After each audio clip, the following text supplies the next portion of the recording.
Muy bien, pues buenas tardes compañeros del grupo de Historia del Parque Revolución. Soy René Chávez Domínguez, secretario del grupo de Historia del Parque de la Revolución.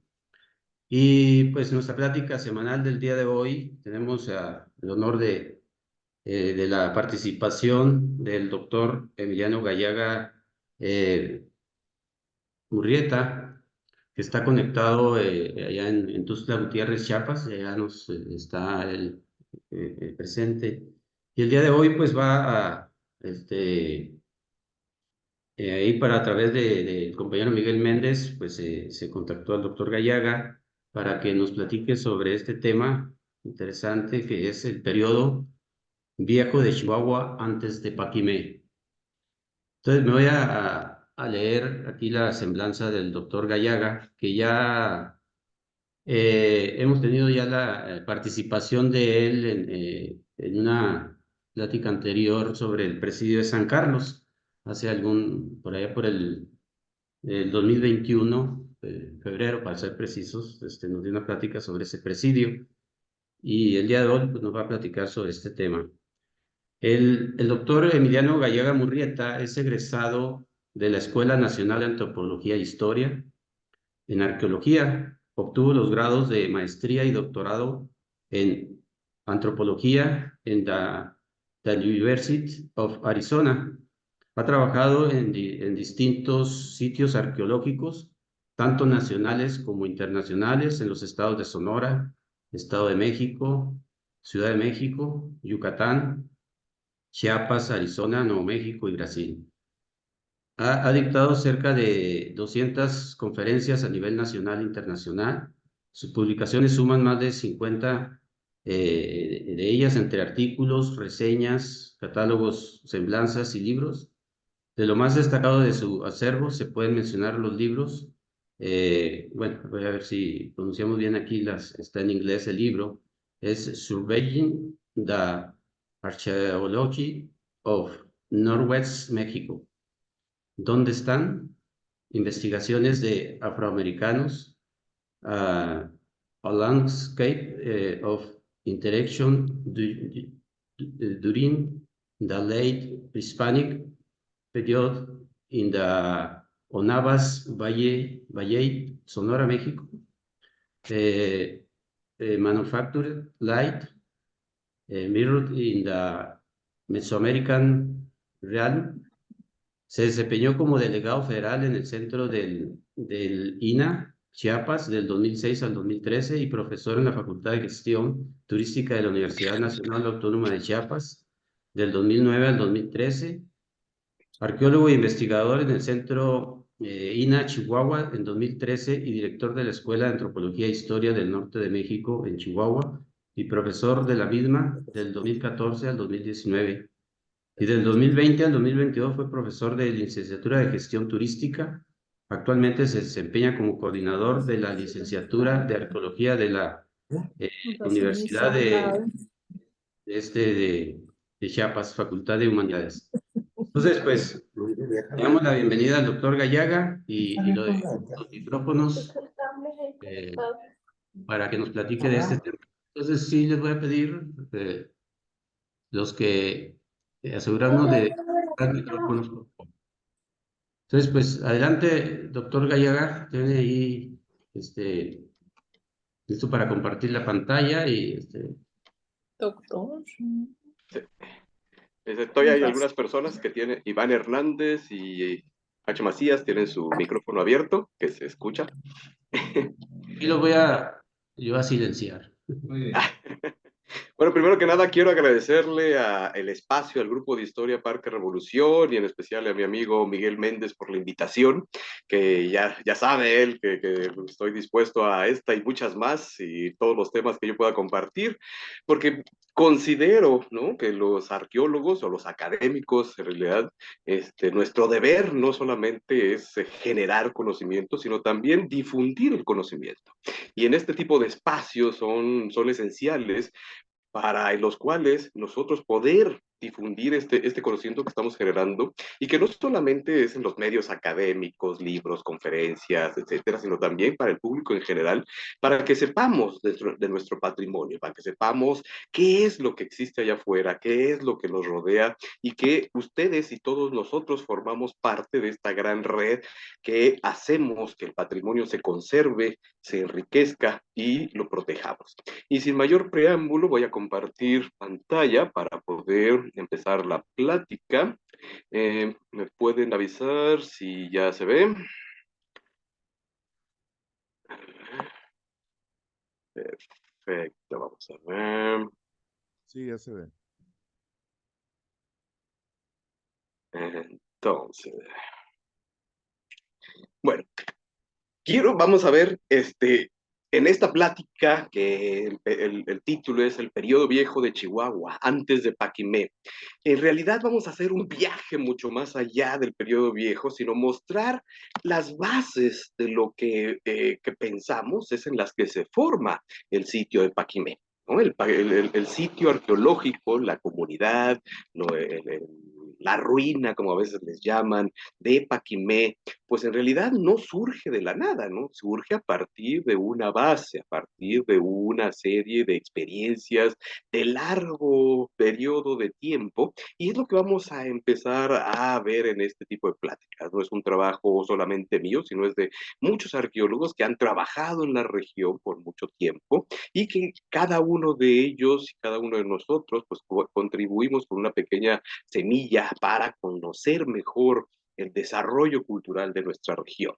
En este caso, los invito a que me sigan en este viaje, que vamos a empezar con un poco más de historia sobre la región. En este caso, en los 30, en 1930, el antropólogo Alfredo Kroeber establece lo que se considera en antropología las áreas culturales. ¿Por qué surge esto? Porque a partir de que los arqueólogos, nosotros que vamos, encontramos sitios, encontramos materiales de comunidades antiguas, de comunidades que nos antecedieron, que difícilmente, salvo cuestiones muy especiales, sabemos quiénes eran, sabemos sus nombres, sabemos el nombre de las comunidades.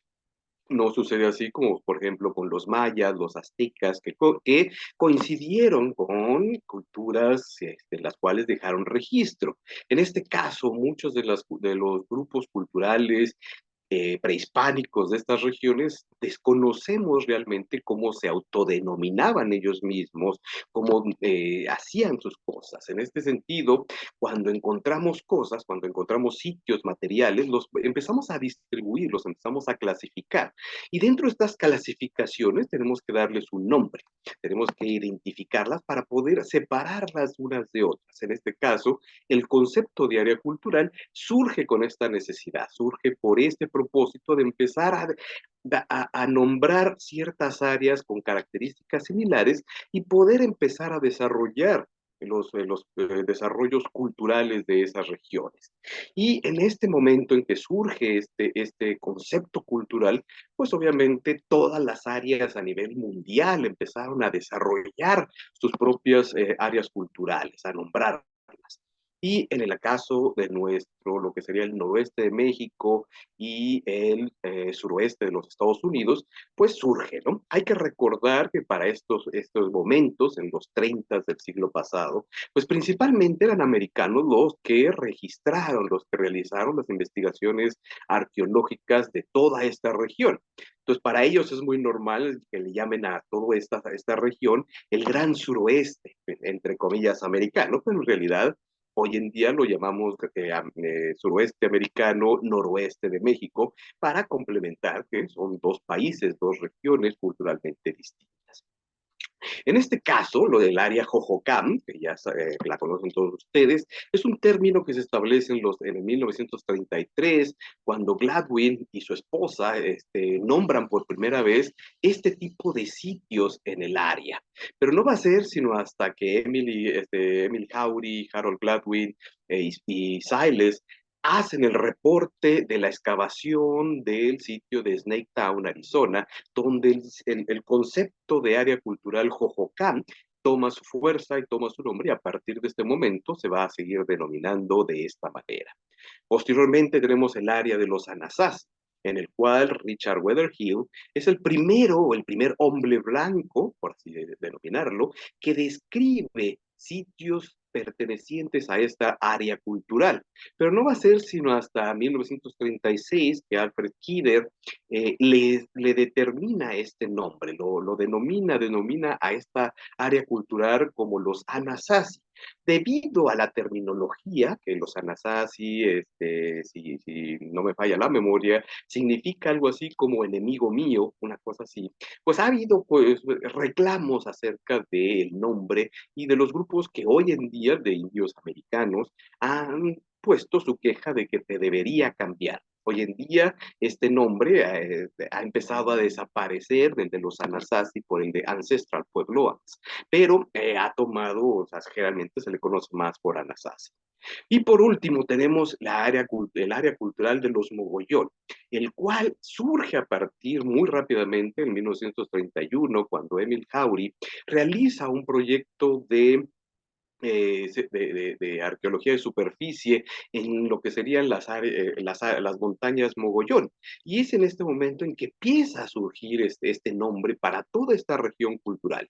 Y no va a ser sino hasta que Emil Haury saque su libro The Mogollon Culture of the Southwest New Mexico en 1936, que es cuando toda esta región recibe su nombre.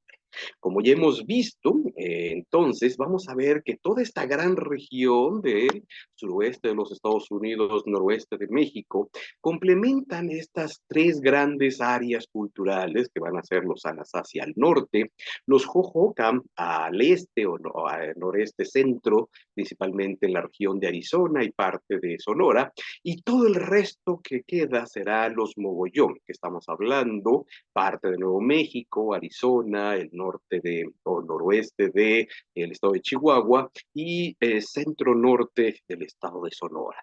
Como podrán ver, toda esta gran región abarca una gran diversidad territorial. Estamos hablando que abarca desde el desierto de Chihuahua, la Sierra Madre, el desierto de Sonora, la costa, las regiones de los bosques, las planicies de Nuevo México, etcétera.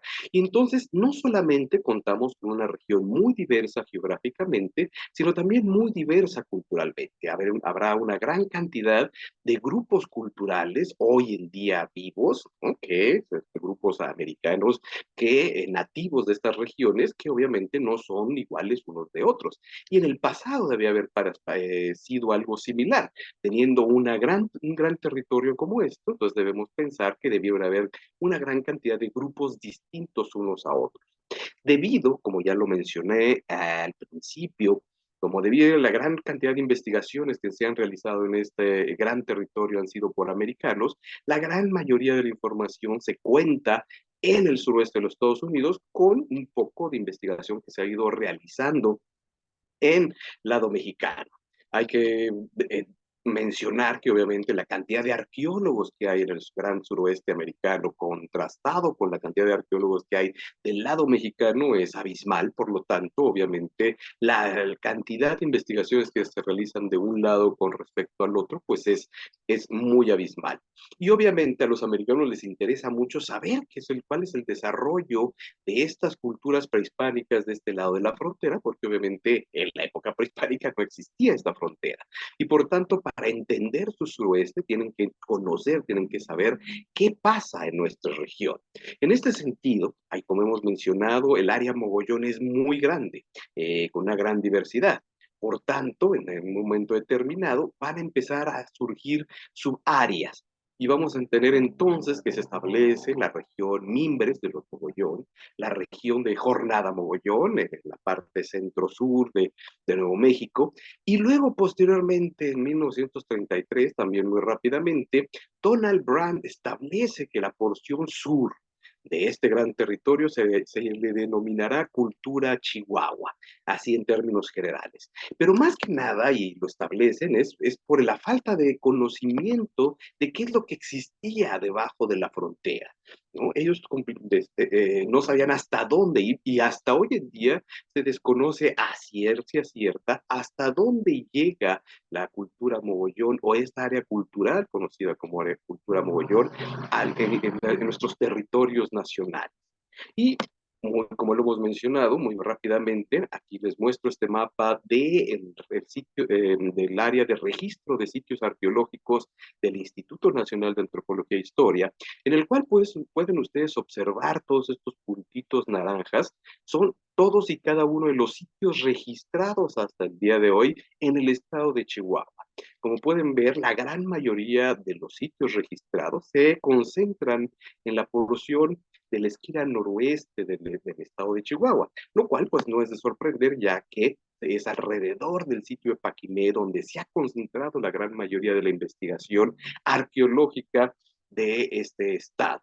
Sin embargo, el hecho de contar con un sitio tan majestuoso como Paquimé, pues ha hecho que el resto del estado carezca de la atención que se merece.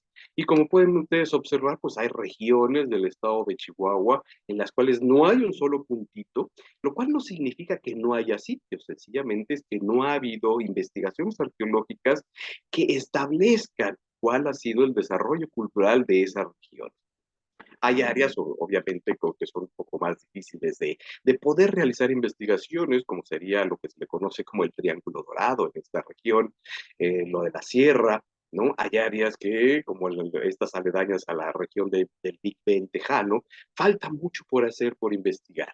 Y por lo tanto, para poder conocer cómo surge el Paquimé, necesitamos saber qué pasó, o cómo se desarrollaron estas otras áreas, estos otros grupos que estaban en estas regiones. En este caso, siguiendo esta cronología del desarrollo de estas áreas culturales, vamos a tener a Paquimé. Este es un sitio trabajado en los 50, 60 por el arqueólogo americano Charles Peso, en el cual cuando suscribe su gran obra, su magna obra de Casas Grandes, de Fallen Trade Center of the Gran Chichimeca Sea, pues produce, no una ola, produce un tsunami de reacción lo que sería en el mar mogollón, como a veces le solemos decir.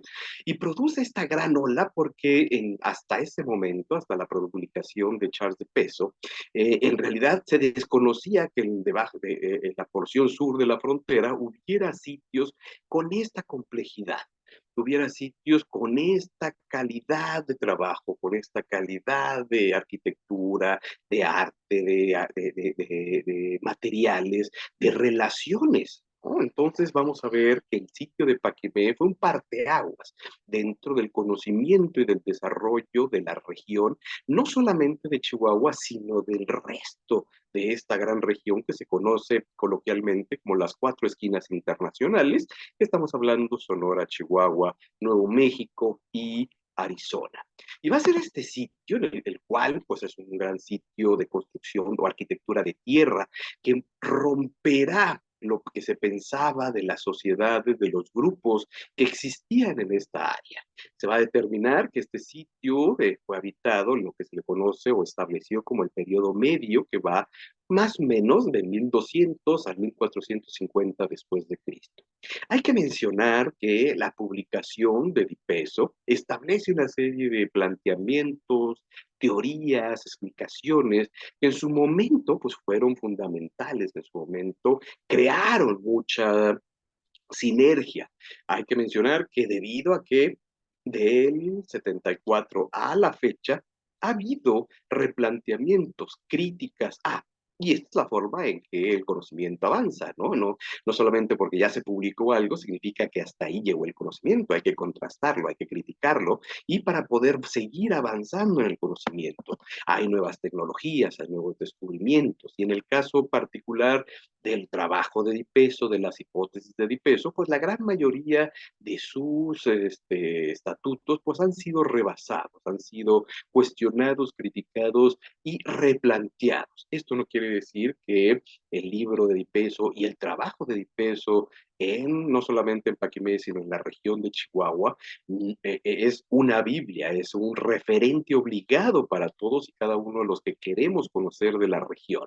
El proyecto en sí es un proyecto magno, es una forma excepcional de registro, y gracias a ese registro podemos hoy en día volver a recapitular, podemos volver a ver las imágenes, la excavación, las notas, y volver a tener otra idea de cómo pudo haberse dado el desarrollo del periodo medio.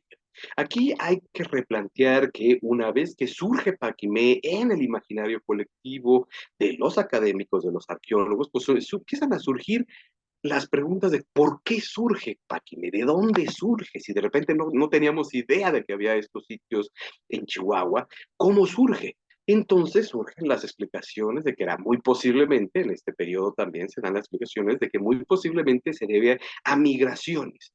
Y en el caso particular de Di Peso, él era muy fanático del concepto de que eran migraciones de grupos mesoamericanos.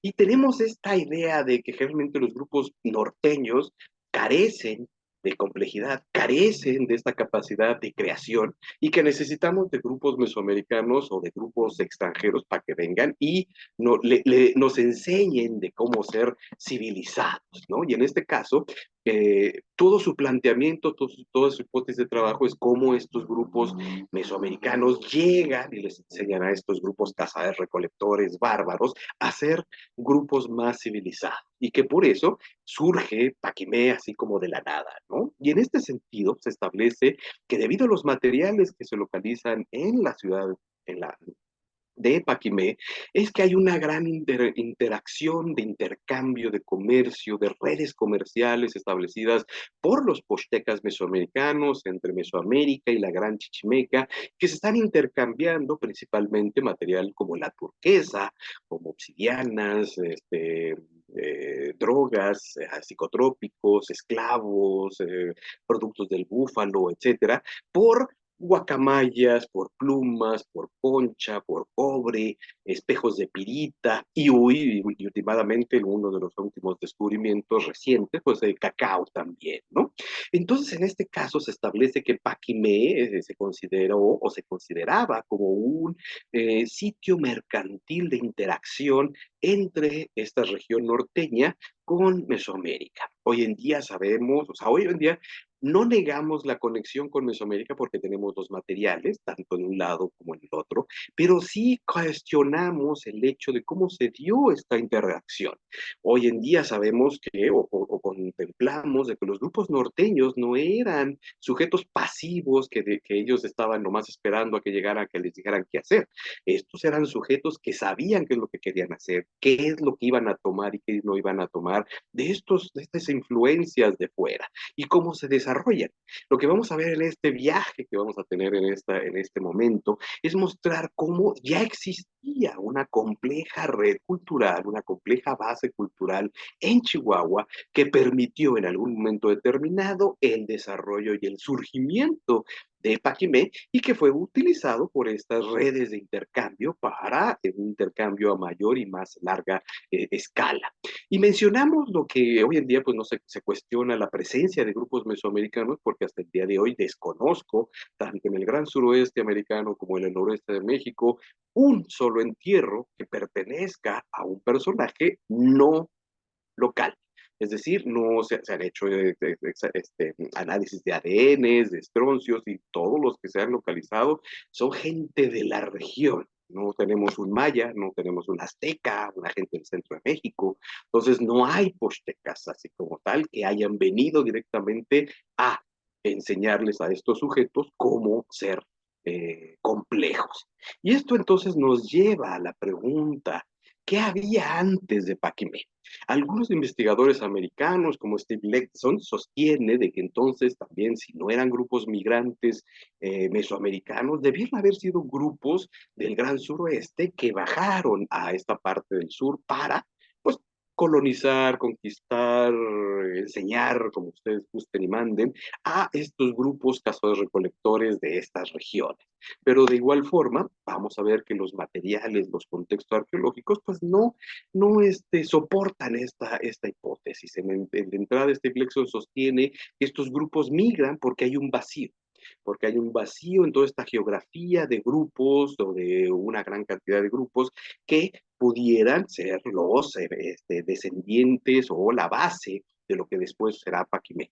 Y es lo que nos ha llevado, como en el tiempo que yo estuve en Chihuahua, que realizamos una serie de proyectos arqueológicos en la región, fuera de Paquimé, y que principalmente fueron sobre periodo que no se planearon de esa manera, pero los contextos nos mostraron periodos antes de. Estamos hablando del paleoindio, del arcaico, del precerámico, de agricultura temprana, y en el cual vamos a ver cómo sí existió una gran base cultural, social, que fue la que permeó, que fue la que le dio el mantenimiento para poder surgir a Paquimé.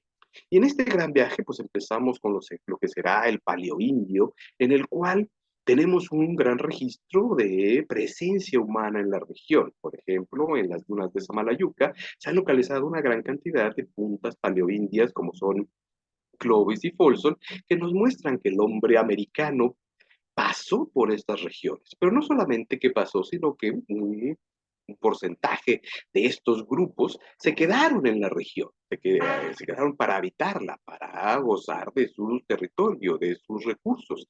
Y entonces tenemos presencia paleoindia en Clovis y Folsom en toda esta área.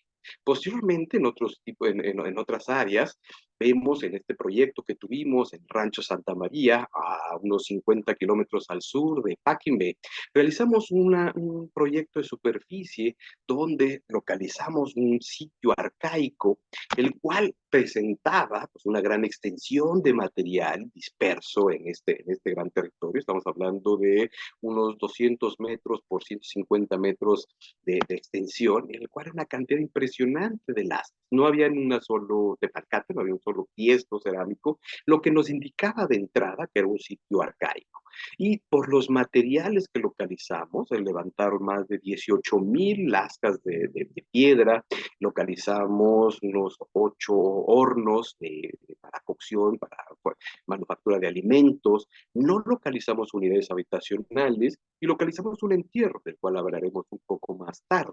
Pero dentro de los materiales, localizamos una gran colección de más de 370 puntas de proyectil, que haciendo el análisis, pues teníamos puntas desde Midland, Milesand, que a pesar de todos nuestros esfuerzos no localizamos ninguna Clovis o Folsom, pero sí las Midland y Milesand que eran del Paleoindio. Teníamos Plainview, Lerma, Basolo, Frío, Pedro, Dátil, etcétera, que nos muestran que el sitio fue utilizado constantemente para el lasqueo, o sea, fue un taller de lítica constantemente usado desde el periodo paleoindio hasta el arcaico tardío, lo cual nos habla de una ocupación constante del mismo sitio por más de, estamos hablando posiblemente unos 1800 años, ¿no? Entonces estamos viendo que hay una presencia humana constante en esta región.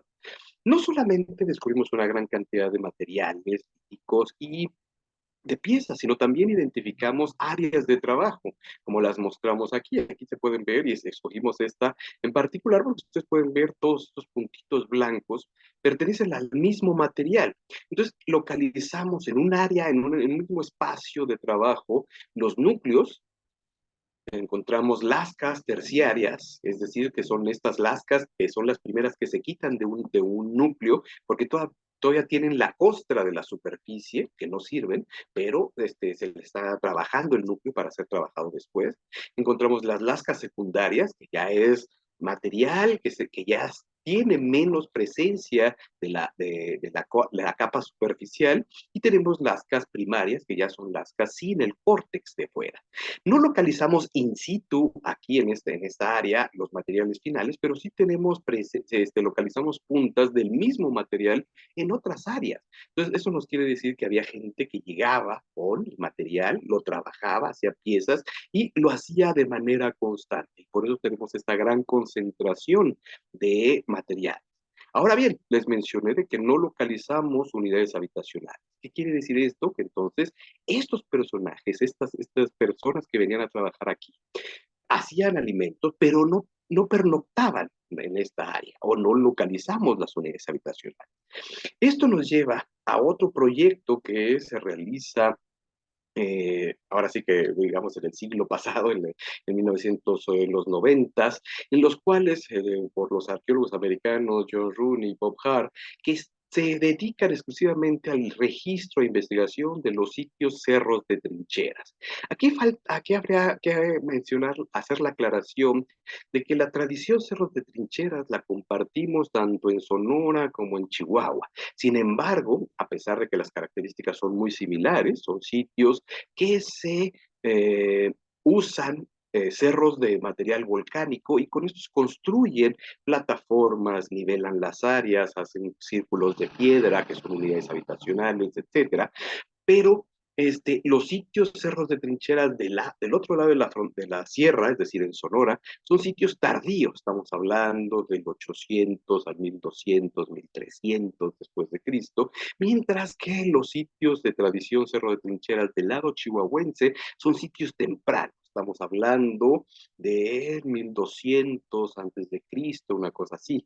Entonces estamos viendo que muy posiblemente aquí en este proyecto se registran 14 sitios que están aledaños al río, en este caso el río Casas Grandes.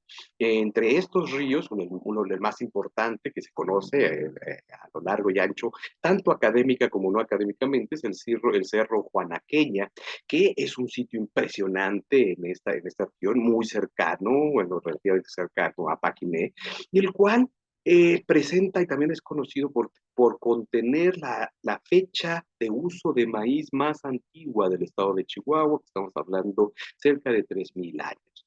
Y entonces, aquí lo que establecen las investigaciones que realizan estos investigadores es que estos cerros de trincheras en realidad son áreas habitacionales, son los campamentos principales, pero no son las áreas de trabajo de estas gentes, sino que más bien ellos llegan, duermen, interactúan en el sitio en los cerros de trincheras y realizan todas sus actividades en las partes bajas, en las partes cercanas al río. Ahí tienen áreas de trabajo, como en este caso, pensamos que nuestro sitio de Santa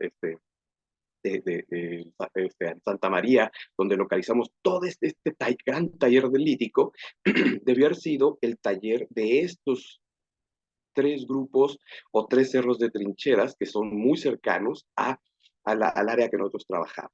Y igualmente ellos reportan que en el sitio Cerro Guanaqueña también había un sitio muy similar al que nosotros registramos, con muchas lascas, muchos materiales de trabajo, pero no había unidades habitacionales. Esto quiere decir que los cerros de trincheras obviamente eran los sitios, eran los campamentos principales y tenían campamentos secundarios dependiendo las actividades que realizaban.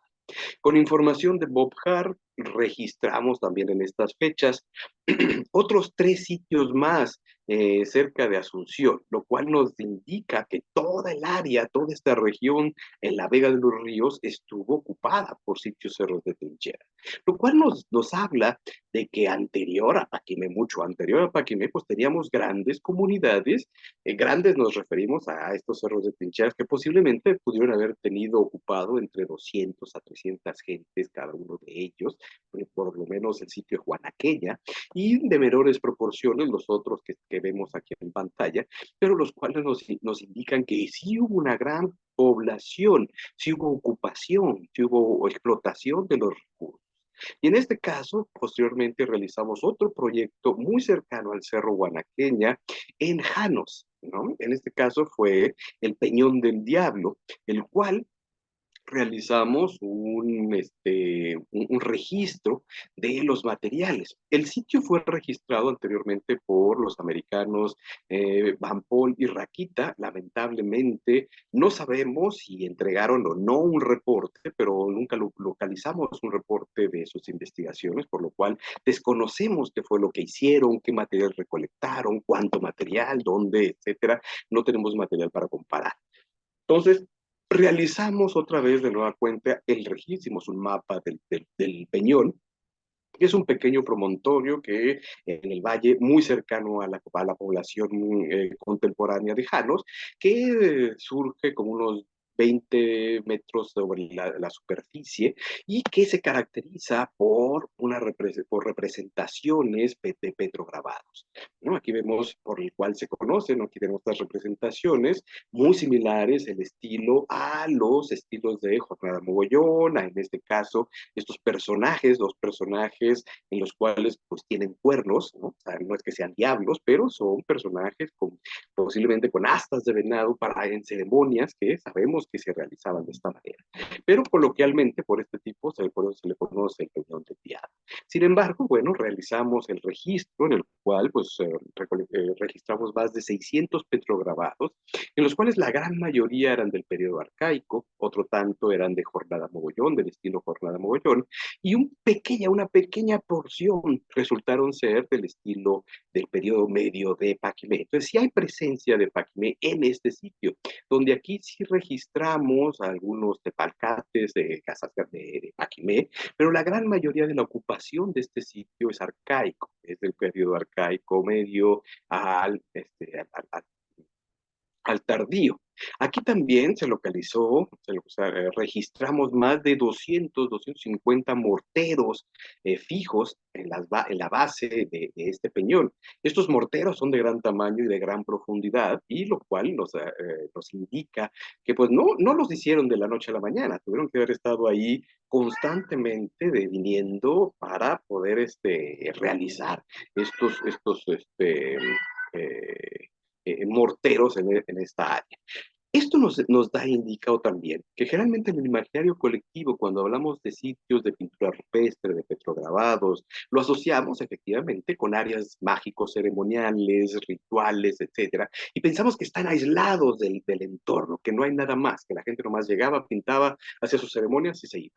Lo que estamos viendo aquí es que no, y lo que estamos viendo en otros sitios es que en las áreas de pintura rupestre tienen una gran relación de actividades alrededor. En este caso en particular, pues vemos la producción de manufactura de alimentos, posiblemente están triturando ahí semillas de pechita para sacar la harina, ¿no? O otro tipo de semillas. Aquí este es el área, ¿no? Este es el peñón. Aquí es el área de los morteros. Este es el área que registramos sistemáticamente recolectando todos y cada uno de los materiales que localizamos. Aquí también se recolectaron más de 15,000 lascas de lítica, más de 228 puntas de proyectil, lo cual nos indica que también estaban trabajando en esta área la piedra, y se localizaron más de 20 hornos de producción de alimentos. El sitio es interesante porque, bueno, el día de hoy está seco, pero contaba con un ojo de agua, que por lo cual consideramos que por eso es el motor de atracción para hacer un área ritual, para hacer un área de producción de alimentos, para hacer un área en la cual se establecían los hornos y demás. Y dentro de los materiales, pues se localiza una gran cantidad de proyectiles, como tenemos estas Pinto, que son arcaica tardía, casi finales paleolíneos, 6,000 años de antigüedad, las Keinei, Tortuga, las Frío. Y este caso en particular me gusta mostrarlas porque este es un tipo garza, como pueden ver, es un poquito más rústicas, pero a la gente de Janos les gustó porque este tipo garza están asociadas con los apaches. Y como si ustedes sabrán, en el sitio de ahí, en la comunidad de Janos, es donde se suscita el evento de la matanza de la familia de Jerónimo, y es de donde surge el levantamiento apache que pues arrollará tanto el norte de México como el sureste de los Estados Unidos, ¿no? Entonces, por eso, digo, no es que sea algo relativamente bonito por el cual se conozca Janos, pero de ahí surge el levantamiento apache, uno de los grandes levantamientos de este sitio. Posteriormente realizamos otro proyecto en la parte central de Chihuahua, que será el proyecto de Cañada del Café, perdón, en la parte central del estado de Chihuahua, muy cercano a Chihuahua, y en el cual también registramos pintura rupestre. Y de la misma manera, estamos viendo que no solamente esta pintura rupestre está aislada del entorno, que nada más era, como mencionábamos, llegaban y pintaban y se iban, sino que sencillamente registramos una gran cantidad de conjuntos de pintura rupestre, más de 12 conjuntos de pinturas, pero también registramos más de 16 sitios arqueológicos relacionados con estos sitios de pintura. Entonces estamos viendo que los sitios arqueológicos pues tienen una gran diversidad. Y entonces estamos viendo también en otra área muy cercana a la ciudad de Chihuahua, pero en este gran mar de lo que sería Chihuahua, contamos con una gran cantidad de población. Por ejemplo, este sitio es enorme, ¿no? Este es un sitio, es un solo sitio, una gran cantidad de puntas de proyectil, tres hornos masivos muy similares a los que cuenta Paquimed, estos hornos grandes comunitarios, que nos hablan entonces que ya hay un proceso de ceremonialismo, hay un proceso de asimilación, hay un proceso de empezar a juntarse, ¿no? Desde muy temprano. Dentro de los materiales que localizamos, pues es una cronología preliminar, pero tenemos puntas Palmilla, Arenosa, Socorro, Durán, San Pedro, Xumbla, ¿no? Que nos hablan también de una gran antigüedad, una gran presencia de larga duración en estos sitios. Entonces, como vemos, Chihuahua no era un lugar en el cual no hubiera nada, no es un lugar en el cual no hubiera presencia humana, que la vemos y está muy bien establecida, ¿no? Como mencionaba, en el sitio de Santa María localizamos un entierro humano, el último, como buen ley de Murphy, fue exactamente el último día del proyecto, le pegamos a un entierro humano que a la hora de realizar la excavación y de mandarlo a fechar, aquí vemos el entierro, como lo localizamos, que fue interesante cuando ya lo fechamos, resultó ser un entierro de más de 3.000 años. Y que el cual entonces, ahorita en parte tenemos unos análisis pendientes de estroncio para saber si este individuo, o más bien esta individua, porque resultó ser un personaje femenino, más o menos como entre 12, 15 años, se alimentó con maíz. Porque entonces, si el sitio de Santa María consideramos que son los talleres míticos de los sitios principales, que serían los cerros de trincheras que están aledaños al río Casas Grandes, y en estos sitios como el de Guanaqueña se está experimentando con la presencia del maíz, y queremos ver si este individuo, que coincide en las fechas, tanto la presencia más antigua del maíz con este individuo que hasta el día de hoy es el individuo más antiguo del estado de Chihuahua, se alimentó o creció con maíz, ¿no? Entonces, lo cual se resultaría bastante interesante. Posteriormente, y esto es otra foto que de repente nos mandaron a uno de los celulares de uno de los maestros, y que nos dicen, oigan, encontramos esto, ¿quieren venir? Y resultó ser pues un hallazgo bastante impresionante en lo que será la cueva de Avendaños, en lo que será la base de la Sierra Madre, y en el cual en este lugar realizamos un poco de excavaciones, porque lamentablemente el sitio fue arrasado con bulldozer, y solamente dejaron una pequeña pared donde no pudo entrar el bulldozer, y fue donde realizamos algunas unidades de excavación, y en la cual localizamos unidades de arquitectura de tierra, pero estas son pit houses, ¿no? Al principio pensamos que iban a ser, digo, por la presencia del Aguacamaya, pensamos, es un sitio medio, contemporáneo con Paquimé, pues ya lo habíamos más o menos pensado de esa manera. Cuando empezamos a excavar, ver los materiales que ya habían sacado los personajes de la comunidad los contextos arqueológicos, nos dimos cuenta que en realidad estábamos en un sitio arcaico, tardío, comienzos de la agricultura temprana. Y entonces vamos a ver que en este lugar, bueno, aquí podemos ver la impronta de una mano en esta arquitectura de tierra de este sitio, en el cual a lo poco que logramos localizar era un contexto bastante rico. Lamentablemente, a veces la pérdida nos hace poder tener esta información. En contextos normales, muy difícilmente hubiéramos sido escogido este sitio para excavar. ¿Por qué? Pues por las condiciones de seguridad, la lejanía, etcétera.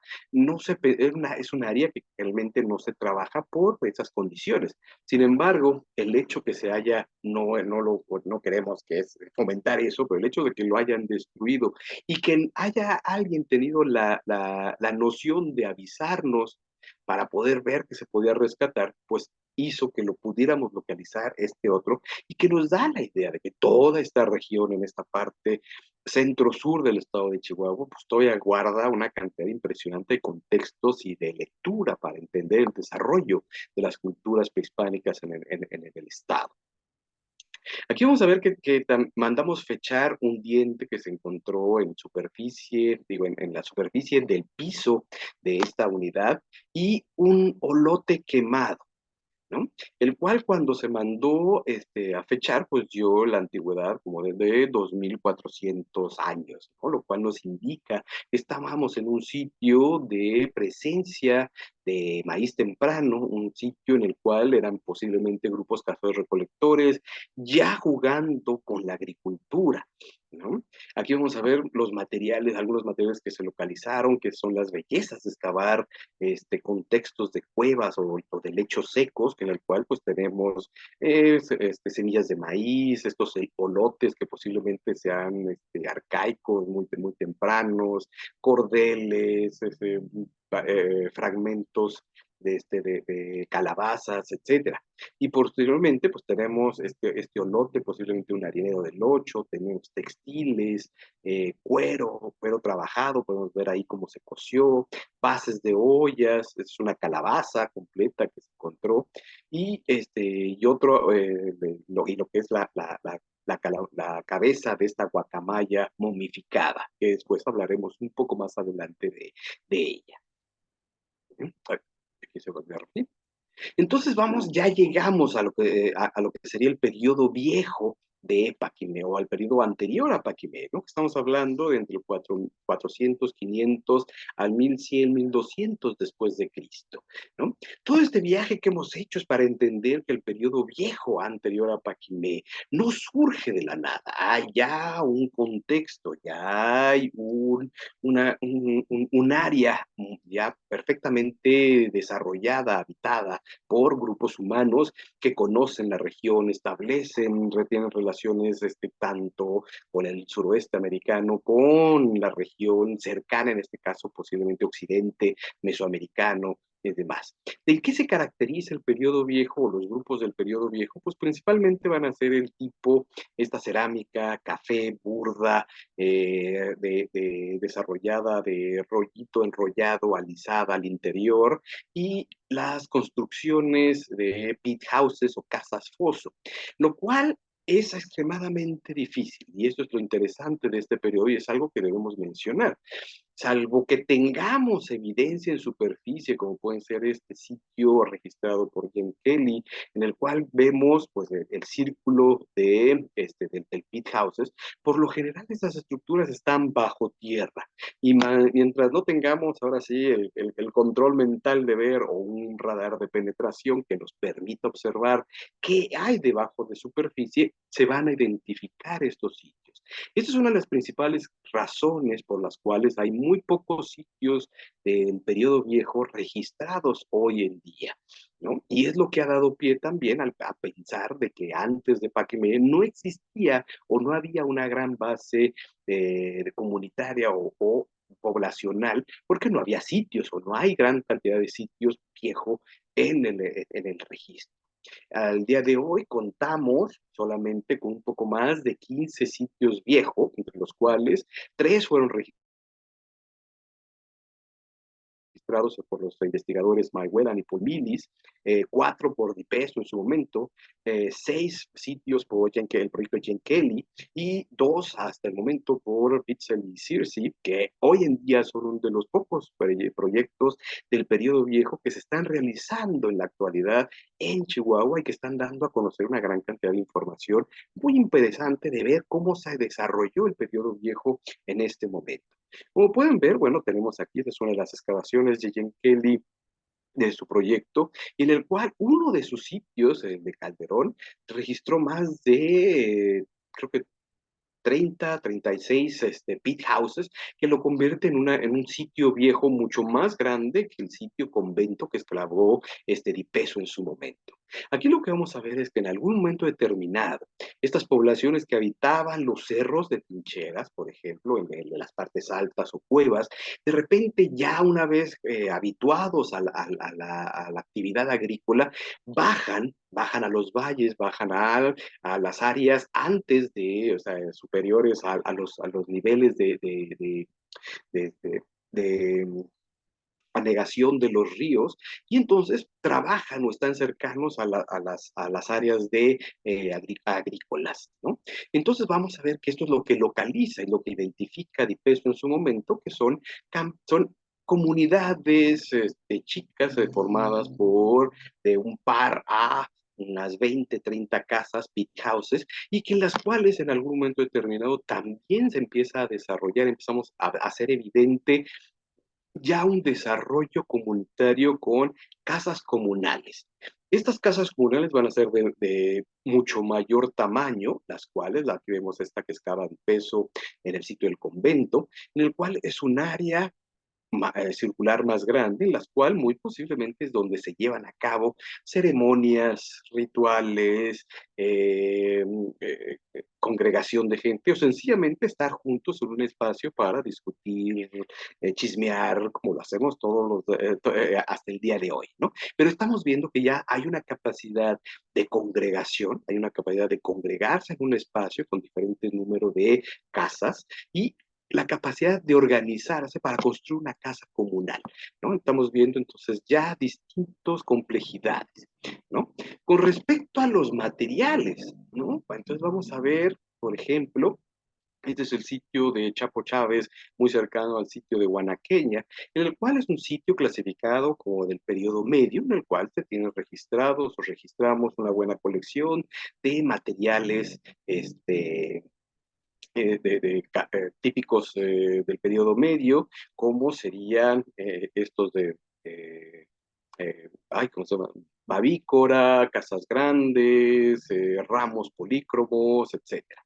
Y también, eh, vamos a tenemos una pequeña colección de mimbres, que esto es interesante, ¿no? Los mimbres son característicos del área Mogollón, de la parte norteña del otro lado de la frontera, pero conforme bajamos la frontera hacia el sur, los sitios o los materiales característicos Mogollón van desapareciendo gradualmente. Los materiales mimbres van desapareciendo, otro tipo de materiales ya no aparecen, sino empiezan entonces a ser suplantados como por ejemplo, aquí que tenemos este es el Paso, Convento Rojo, Anchondo, Café, Fernando Rojo sobre Café, en el cual entonces estamos viendo que hay materiales locales, ¿no? Se están trabajando materiales locales en estos sitios. Perfecto. ¿No? Entonces estamos viendo que las cerámicas, sí es de influencia mogollón, son las mismas características, pastas cafés, enrollado, alisado al interior, pero la decoración es de influencia mogollón, pero son desarrollos locales. No se están ocupando, no se están intercambiando una gran cantidad de materiales del otro lado de la frontera.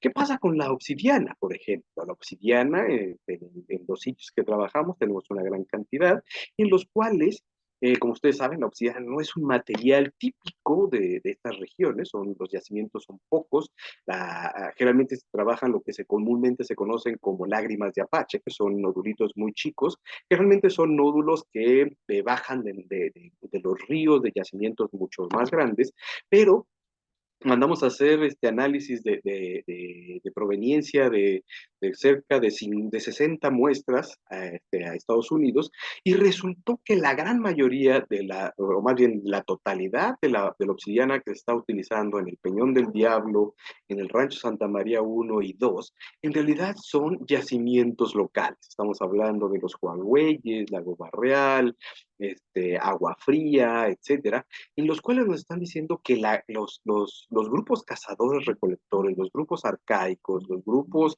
del periodo viejo, están usando yacimientos locales, lo cual es muy, muy interesante porque muy cercano tenemos, cercano entre comillas obviamente, pero muy cercano tenemos un sitio de un yacimiento muy importante para el suroeste de los Estados Unidos, que es el Antelope Wells, que es de donde surge, donde se obtiene la gran mayoría de obsidiana de los sitios que están del otro lado de la frontera.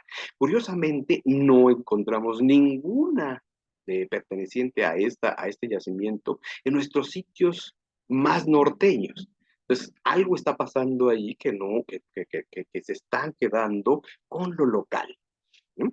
Ahora bien, es la famosísima guacamaya que localizamos en el sitio de Cueva de Avendaños, la cual en un principio cuando nos la mostraron en la fotografía, pues obviamente pensamos que era del periodo medio, ¿no? O sea, preciosa, bien conservada. Cuando la mandamos fechar, pues resultó ser pues, de más de 2.400 años de antigüedad, ¿no? Lo cual es muy, muy importante, porque siempre hemos tenido la idea por la academia y el imaginario colectivo, que las guacamayas hacen su irrupción a esta región por Paquimé. Paquimé las está criando, las está obteniendo en Mesoamérica, y ellos son los que controlan su distribución y que son los que están más o menos controlando este sistema de pensamiento usando las guacamayas, ¿no? Lo que estamos viendo entonces es que hay presencia de guacamayas en usos culturales muy, pero muy anterior a Paquimé, ¿no? Cuando descubrimos esta guacamaya, pues dimos, bueno, si es de 2.000 años y cacho, antes de, es posiblemente unos 1.200 años anterior al registro más antiguo de una guacamaya en el sureste de Estados Unidos y norte de México, que es en un sitio Mimbres, que es como del 800, 900 después de Cristo. Antes del registro de esta guacamaya de Avendaños, esa era la antigüedad más grande de presencia de guacamaya. A esta guacamaya le hicimos estudios, análisis de estroncio, y resultó ser que esta pequeña guacamaya pues fue alimentada con maíz cuando fue pequeña, con registros muy similares a los que se han localizado en los pavos usados en el suroeste, lo que nos indica que entonces que la guacamaya efectivamente creció con en una comunidad humana alimentada con maíz, y entonces tenemos un vestigio de que la presencia, el uso de las guacamayas es mucho, mucho, mucho anterior a la construcción de Paquimé y el uso de Paquimé. Sencillamente, Paquimé lo que hace es recopilar este sentir del uso de las guacamayas y hacerse de guacamayas aramacao, que son estas guacamayas azules, rojos, amarillos, en contraste con las guacamayas militares, que son consideradas una especie más local, pero no dejan de ser una especie fuera de este territorio. Esta guacamaya fue posiblemente lo más cercano que se podría obtener en ese tiempo, porque también hicimos esos patrones, estaba a más de 350 kilómetros. Alguien tuvo que haber caminado o comerciado esta guacamaya por la sierra, ¿no? Esto nos lleva entonces, ya para ir culminando, que esta idea de la relación de norte-sur entre Paquimé y Mesoamérica, pues no es tan fehaciente.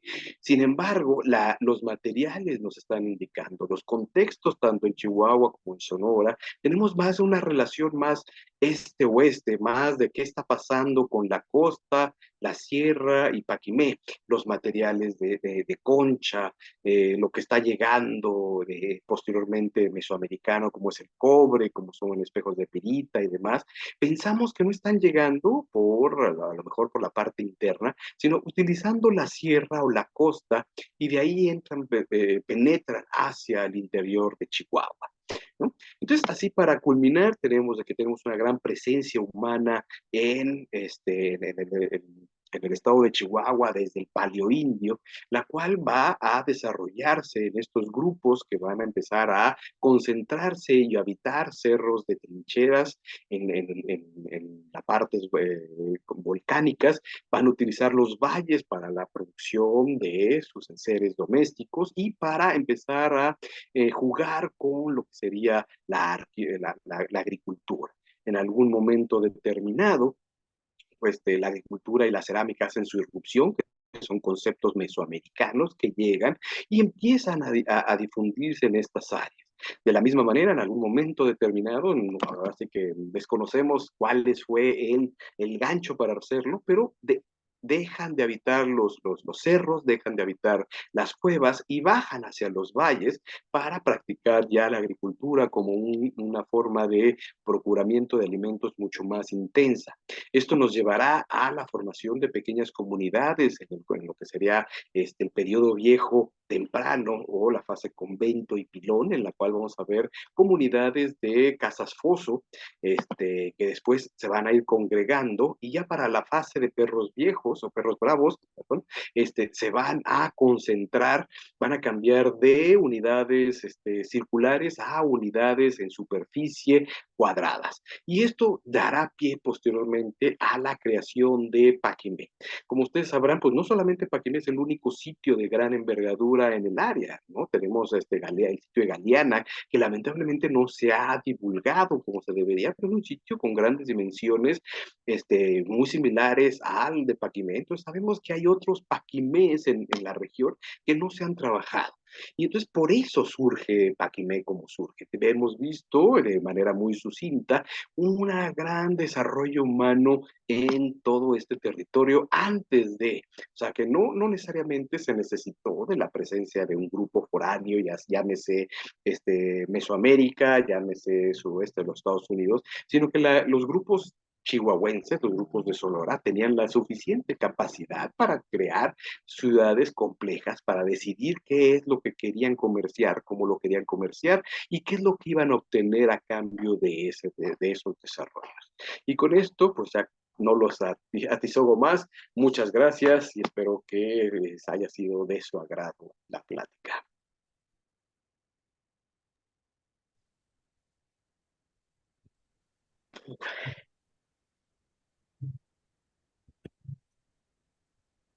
Bien, pues daremos paso a preguntas, comentarios.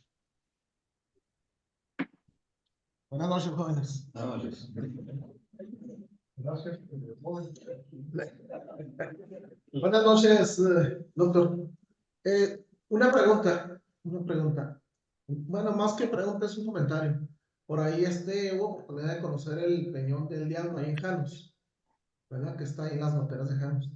Y desgraciadamente se han tratado de robarse los petroglifos. O sea, las piedras, las rocas, las han cortado. Tal vez esa fotografía que mostró usted, tal vez esa ya no esté, porque la última vez que fui, que ya hace algunos años, estaban algunas piedras como que le metían un cincel y no lograban cortar toda la Claro. pieza y la cortaban pues a la mitad, a la cuarta parte. Y como no hay una vigilancia, Sí. aunque está muy cerquita de Janos, pero de todos modos, pues cualquiera entra, llega, se roba piedras, pero desgraciadamente hay ese tipo de vandalismo. Ahora sí, perdón. No, le agradezco el dato y hasta donde yo sé, porque sigo en contacto con gente ahí de Janos, por lo menos el petrograbado del Diablito ahí sigue. ¿no?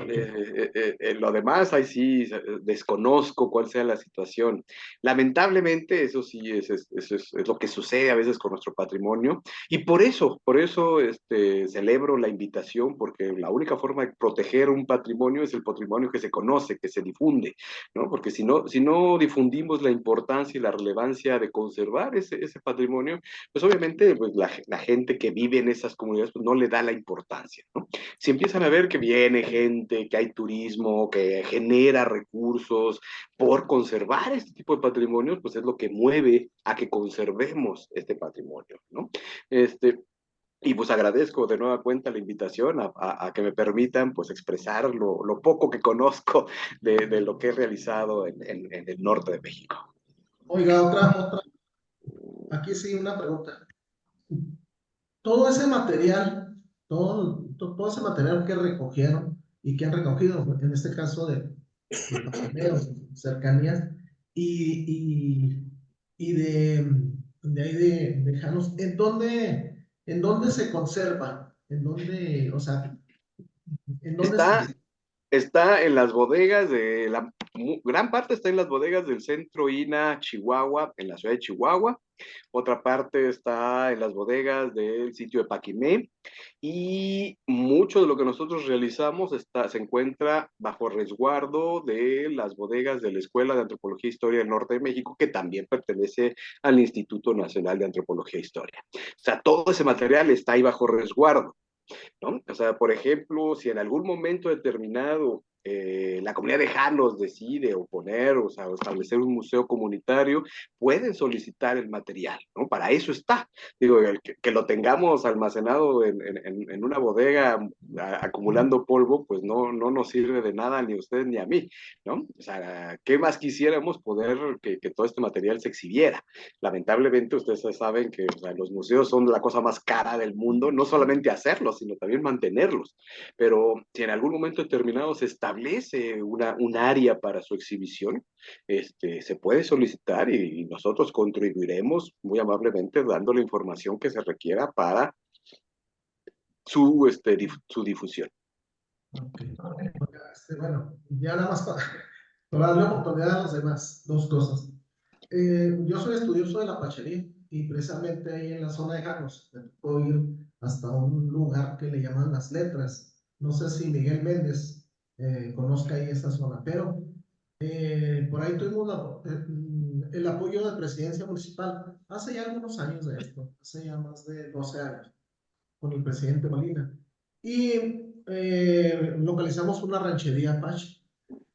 Entonces, el compromiso con el presidente y con la secretaria fue que si encontrábamos algo, la idea era eh, llevarlo allá al municipio, al ayuntamiento, para iniciar o colaborar con la idea de hacer un museo. Desgraciadamente, sí encontramos unas piezas, las llevamos, y pues ya no sabemos en dónde quedó. Pero bueno, eso ya, desgraciadamente así está la realidad. La otra cuestión, ya que tiene usted tanto material, le aceptamos con todo gusto. Por ahí, si se coordina con Miguel Méndez, ahí tenemos un calendario de actividades, de fechas para otra conversación con usted tan agradable. Felicidades, excelente tema. Y Gracias, pues, ¿no? Y claro que sí, casi no me gusta hablar, así que... bueno, a ver, ahí en la... ¿quién es? Doctor, Licenciado Héctor Iván, adelante. ¿Qué tal? Muy interesante plática, porque bueno, nos estamos más bien acostumbrados a la historia más convencional, ¿no? Y no tanto ya a un estudio más arqueológico, ¿no? Y lo que quería preguntar, bueno, dos son de Paquimé. Los montículos, como por ejemplo el de los héroes que le llaman, por los que enterraron ahí de la batalla de Casas Grandes, o el del pájaro, ese tipo de estructuras son como son el primer paso para lo que son, por ejemplo, las pirámides que se dieron ya en Mesoamérica. O sea, empezaban esas ciudades a desarrollar la arquitectura hacia allá. Otra pregunta, se supone que hay un juego de pelota, también me imagino que es influencia mesoamericana, ahí en Paquimé. Y una tercera, lo que son las trincheras allá en Sonora, que un amigo, el hijo de Alba, estuvo allá trabajando. Básicamente, ¿qué son? A ver, la primera pregunta, sí, en realidad ya se comienza a ver en Paquimé un desarrollo de construcción de no solamente de unidades habitacionales, sino ya de unidades cívico-ceremoniales, que en este caso serían los juegos de pelota, este conjunto que mencionas del pájaro, el de la serpiente, ¿no? O sea, aquí digo, si ustedes que son gente que han trabajado, si han trabajado en el campo, sea, no me podrán dejar mentir que mover un metro cuadrado de tierra es un trabajal. Ahora, imagínense la cantidad de tierra que necesita uno para hacer este tipo de montículos. O sea, alguien tiene que convencerlos para poder realizar este trabajo, ¿no? Entonces, si a esto le sumamos, o sea, no sabemos qué realmente haya pasado con Paquimé, pero de haber continuado, muy posiblemente se haya desarrollado una arquitectura más impresionante, porque obviamente siempre deseamos un poco más grande, ¿no? Entonces, muy posiblemente el montículo del pájaro se haya convertido en algo más. La tradición en América es realizar montículos, ¿no? Montículos que pueden trabajarse después como pirámides. Desconocemos si eso hubiera sido el caso o si hubieran construido algo mucho más impresionante, pero que sí se empiezan a trabajar cosas más complejas, eso es una evidencia. Con respecto a la segunda pregunta, sí. El sitio de Paquimé no solamente tiene uno, tiene dos o hasta creo que tres juegos de pelota, dos de ellos son chicos, son individuales, pero el juego de pelota más grande, si se considera, y que todos los juegos de toda esta región son de influencia mesoamericana. Aquí la pregunta es si realmente el juego de pelota se está jugando con las condiciones, conceptos, reglamentos, como en Mesoamérica, o es una variable, es una adaptación a las condiciones sociales de la región, porque hasta ahí o sea, no desconocemos si lo que aplica para Mesoamérica aplique para, ¿no? Aquí sería un poco jugar usando la imaginación, de que fuera un poco como un teléfono descompuesto, ¿no? De que, mira, allá abajo juegan así la pelota, y alguien te lo comentan y entonces lo que al final te llega, la información que te llega es de que, pues se juntan y patean o le pegan una pelota, pero cuáles eran las reglas, qué dioses, etcétera, desconocemos, ¿no? O sea, lo más seguro es que o sea, no hayan tenido un Tezcatlipoca y un Quetzalcóatl como tenemos en Teotihuacán o en Chichén, pero sí seguramente había una cuestión social, de ritual, de jugar la pelota, ¿no? O sea, somos seres humanos y nos encanta el juego, la diversión, la ceremonia y todo eso. Un análisis muy interesante que hicimos en Arizona con un profesor es que nos dimos cuenta que la celebración de los juegos de pelota no solamente era una cuestión ceremonial, sino también común y corriente como establecer mercados. Eso es algo que me encanta platicarlo con mis alumnos, de que cuando pensamos en el pasado, no lo veamos como algo fuera de nosotros, sino que lo que sucede en el pasado también lo tenemos nosotros el día de hoy. Por ejemplo, bueno, allá en Chihuahua es mucho más el béisbol y el básquet, pero o sea, aquí en Mesoamérica el fútbol, o sea, el estadio no solamente llega la gente y va a ver el partido, hay toda una romería afuera de carnitas, de tacos, de la camisa, de lo que sea. Y eso, lo mismo sucedió en la época prehispánica. O sea, ¿ustedes tampoco creen que el juego de pelota de Chichén no había un mercado afuera vendiendo chuchería y media? Lo mismo de haber pasado en Paquimé. Y lo mismo sucedía en los juegos de pelota que tenemos en Arizona, de que hemos descubierto que ahí se vendía y se intercambiaba cerámica, materiales, lítica y todo eso, y se comerciaba. Entonces, no era nada más ir a ver el partido, no era nada más participar en la ceremonia, sino también era ir a vender, ir a intercambiar otros objetos. Era una cuestión social, era una cuestión de intercambio. Y si me recuerdas la última pregunta, que ya... En relación a las trincheras, en las Sonora, trincheras. ¿qué Sí, son fortificaciones? ¿Qué función tenían? O qué indicios tienen ustedes? El sitio de trincheras de Sonora, que es el más grande de todos los cerros de trincheras en el suroeste de Estados Unidos, norte de México, que ahí yo trabajé en ese sitio. Las trincheras en realidad es el nombre que se le da, pero no son trincheras en término militar. Son construcciones si practicas o has visto en la agricultura, son sencillamente para ganarle y nivelar el terreno. Y lo que están usando es principalmente el lado que le da más sombra y más rocío al cerro.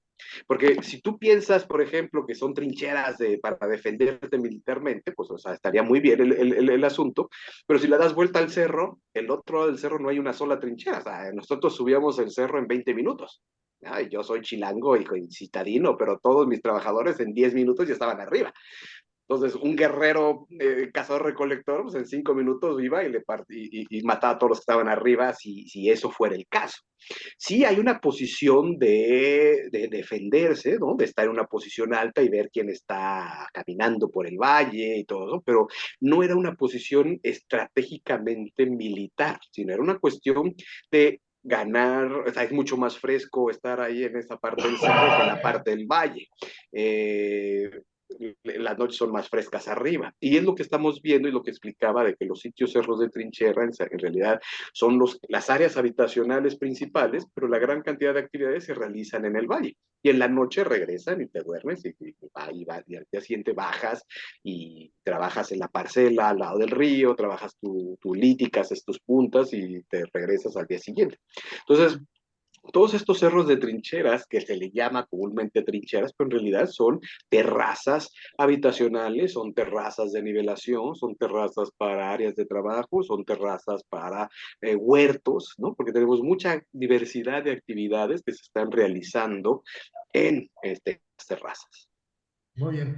Miguel Méndez, maestro, adelante. Y luego, Chao. A ver, Chao, acérquese.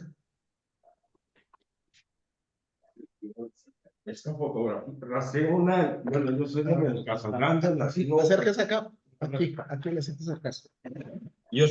nací en Nuevo Casagrandes, mis ancestros son de Casagrandes y quisiera enseñarles una foto que rastré de mi abuela, no es que a ver, para que la vea el señor Méndez. Ella es Ildefonsa Molina, mi abuela, y vivía como a 1 kilómetro de Paquimé. Los ancestros de mi abuela caminaban el sur de los estados de Arizona y Nuevo México. Mi abuela está sepultada en Casas Grandes. Entonces, probablemente está relacionado con los apaches esta fotografía, para usted. Magnífica evidencia, felicidades, gracias. Adelante, Miguel, adelante. Bueno, yo nada más ampliando un poquito el comentario del licenciado Salcido, coincido mucho en todo lo que se está depredando en los petrograbados y en todo eso. Y pues yo creo que cada uno de nosotros como historiadores, como preservadores de eso, pues debemos de contribuir a preservarlo. A mí me tocó ir al Arroyo de los Monos, que el doctor Gallaga, pues yo creo que debe saber que es uno de los mejor conservados porque no hay acceso como otros lugares. O sea, ahí los ejidatarios cerraron el lugar, el camino es un poco inaccesible y una vez vinieron unas personas de fuera, me pidieron que los llevara y los llevé y la persona que venía con ellos llevaba a su empleado y en cuanto llegamos empezó a querer poner su inicial ahí y pues le di una regañada y lo puse en su lugar y le di una buena lección, ¿verdad? Pero vemos los petrograbados de Steven que están llenos de petrograbados modernos, ¿verdad? De cholos y de una serie de cosas. Y otros petrograbados igual. Entonces, yo lo que también quiero comentarles, y no me dejará mentir el doctor, de que el INAH puede autorizar las piezas que cada persona pueda tener en su casa, en su oficina, piezas originales. O sea, mucha gente tiene miedo que dice, ay, tengo esta olla original de Paquimé, pero no puedo decir porque me la quita Lina, no. El doctor Carrera, Jorge Carrera, y llevó a sus empleados, principalmente a unos, al de jurídico, y entonces nos explicaba de que si yo tengo una olla de Paquimé original, yo le puedo hablar a Lina, se la puedo mostrar, ellos toman fotos, toman datos y le dan un número y autorizan a que yo la tenga en casa en custodia. Entonces ya no es un delito, ya es parte mía, pero el INA está enterado de eso. Por si alguno de ustedes o conocidos tienen eso, pues que no tengan miedo, ¿verdad? Que podamos preservarlas de esa manera y dedicarnos a preservar lo que podamos, ¿verdad? Como el Cerro del Diablo que mencionaba el licenciado Salcido, pues ahí hay, como dice él, donde han tratado de cortar la roca y se les hace pedazos.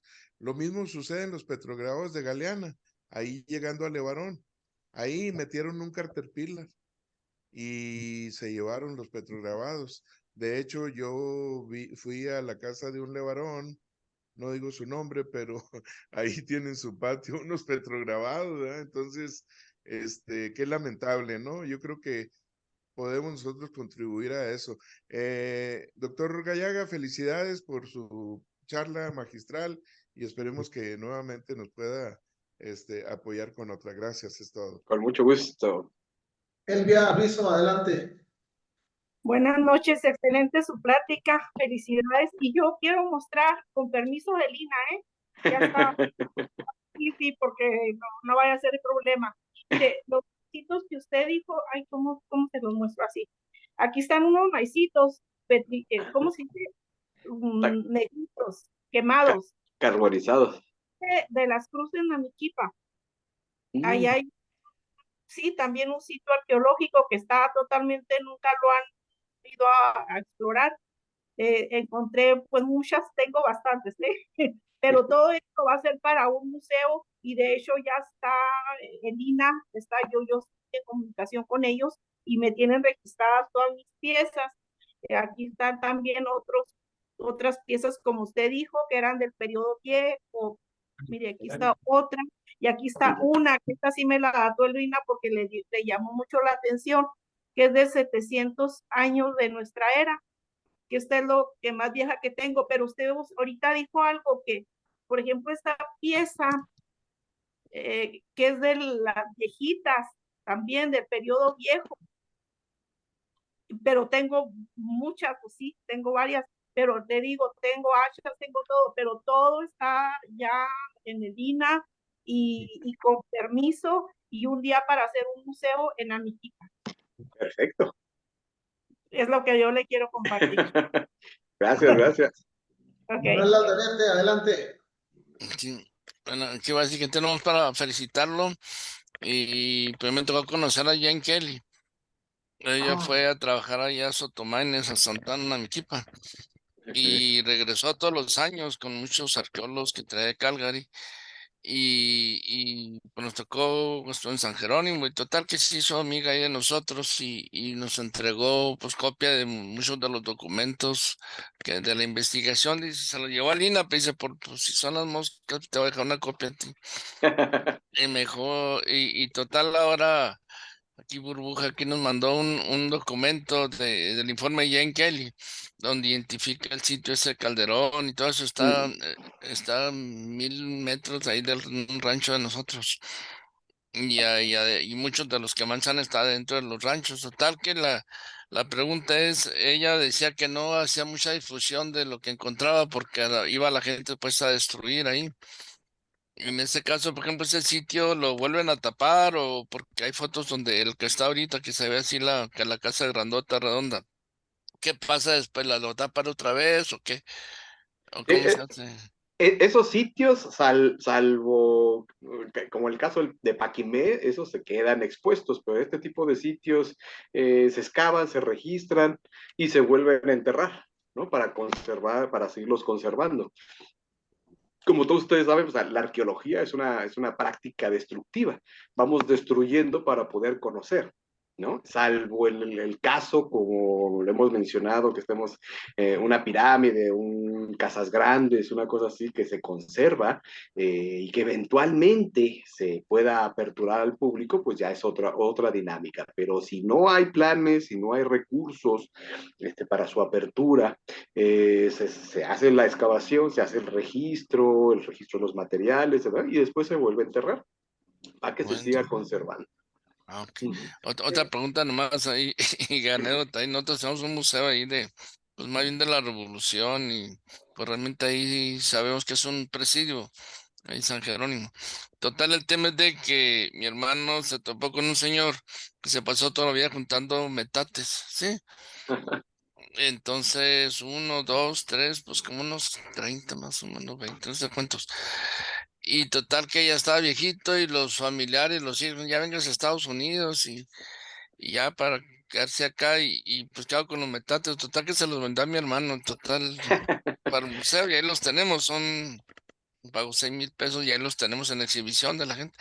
Pero esos metates, ¿de dónde vienen? O sea, son así grandotes, y son de ya los tarahumaras o hay Eh, antiguos o como, pero pues, son montonal ahí, chiquitos, grandotes.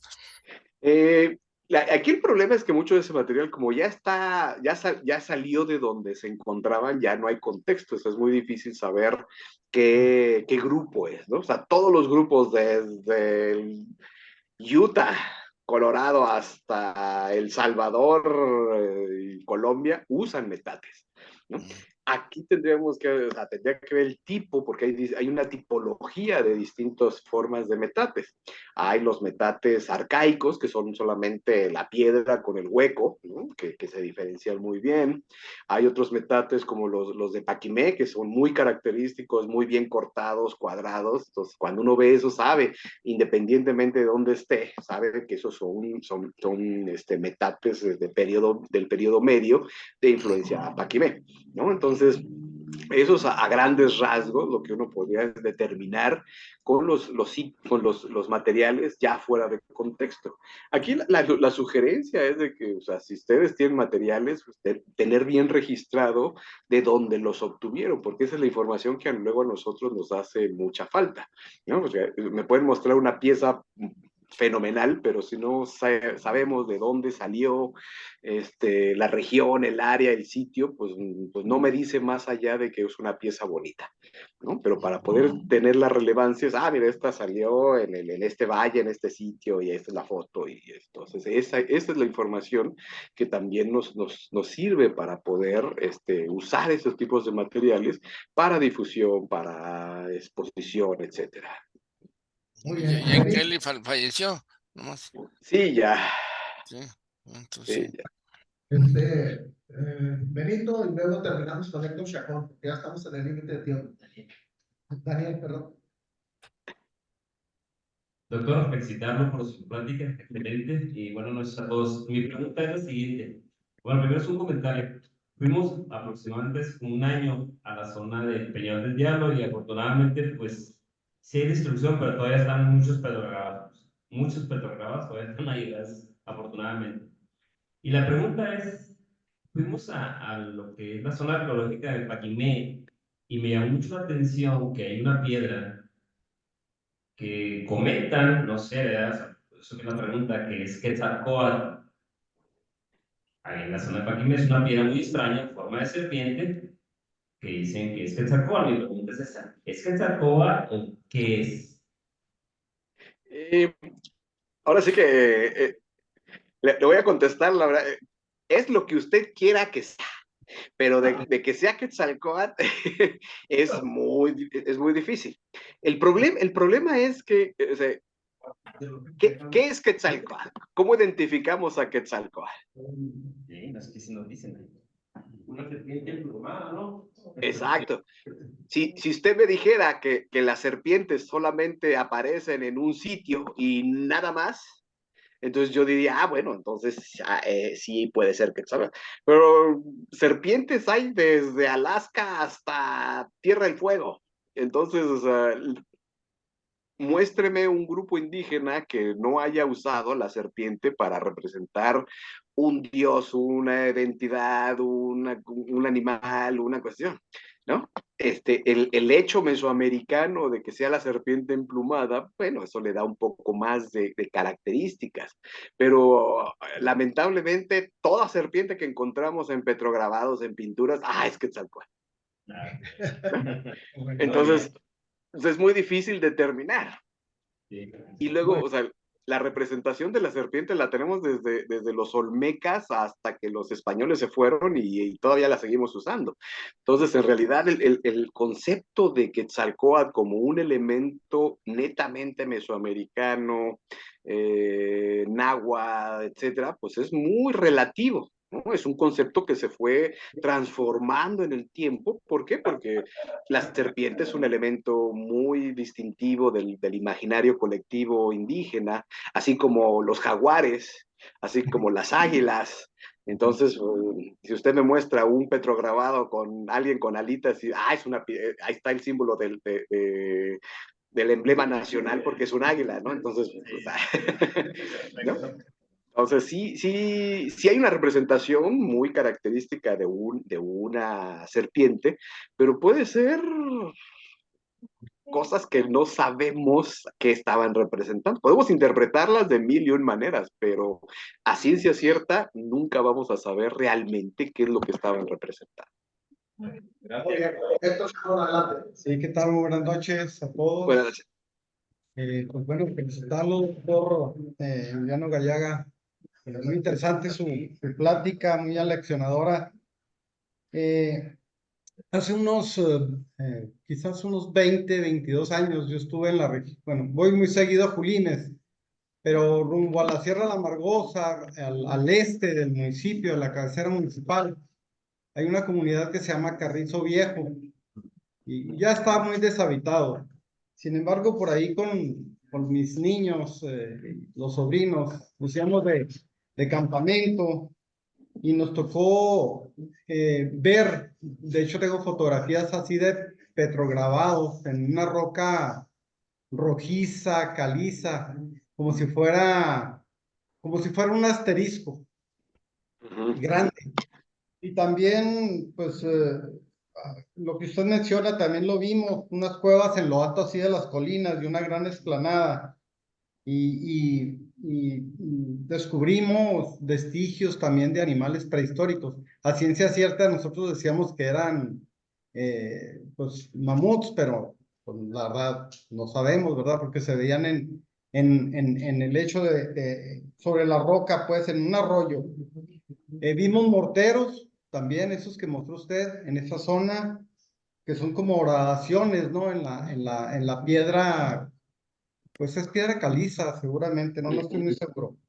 Y nos tocó ver un solo horno, y una construcción pequeña, el basamento tipo Paquimé, pero así muy, muy pequeño, eran unos 4, 5 o 6 cuartos, casi a nivel de superficie, y metate uno, es más, lo tengo en el rancho, me lo llevé con toda la manita, ¿no? Como amorfa la hechura de unos 60 centímetros por 40 de ancho, y con su mano, pero muy mal elaborados, pero sí como ¿qué sería? De roca ígnea o algo así, no estoy muy seguro. Sí, son rocas metamórficas y sedimentarias las que más se utilizan. Sí, y mi pregunta es, porque yo hablé a Lina, y bueno, pues nunca me hicieron caso, y pues ni modo, ¿no? Ahí me agüité, pero sí tengo fotografía, registré eso hace más de 20 años, pero mi pregunta es si ustedes conocen ese lugar o han escuchado de ese lugar, de esa zona. No, aquí como voy a no defender al gremio ni a Lina, pero la realidad de la investigación es muy difícil, porque hay que entender que, por ejemplo, para el estado de Chihuahua, hoy en día, entre arqueólogos del Centro INA y los que hay en la Escuela de Arqueología del Norte de México, ahí en Chihuahua, no hay más de 10, 12 arqueólogos para todo el estado. Entonces no nos damos abasto. No hay vida que alcance ni recursos que alcancen para poder investigar todo lo posible, ¿no? O sea, por ejemplo, el estado de Chihuahua. Pagarán muy mal.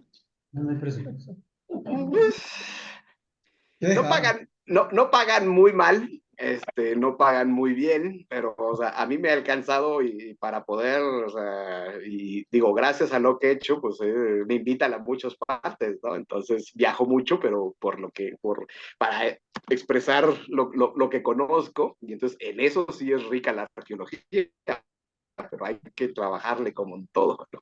Pero sí, lo que sucede es que digo, cuando estuve en Chihuahua, pues realicé todos estos proyectos y quedaron sitios que nos invitaban y ya no teníamos tiempo, ¿no? Entonces sí es muy difícil en ese sentido la arqueología en México. Si ustedes conocen Estados Unidos, o sea, por ejemplo, Nuevo México, el registro de arqueólogos entre arqueólogos oficiales, arqueólogos que trabajan en las universidades, vocacionales o así por hobby, arqueólogos del BLM, el Par Service, hay un poco más de entre 4 a 5 mil arqueólogos, nada más para Nuevo México. En todo México no tenemos más de 600 arqueólogos. Muchas gracias, doctor. Entonces,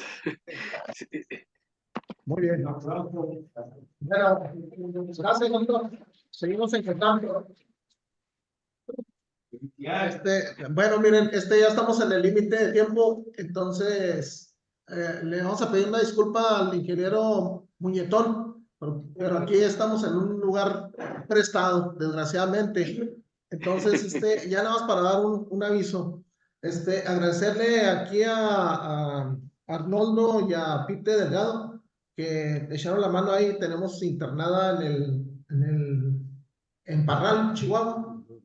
Sí, hay que dejarle. A Silvia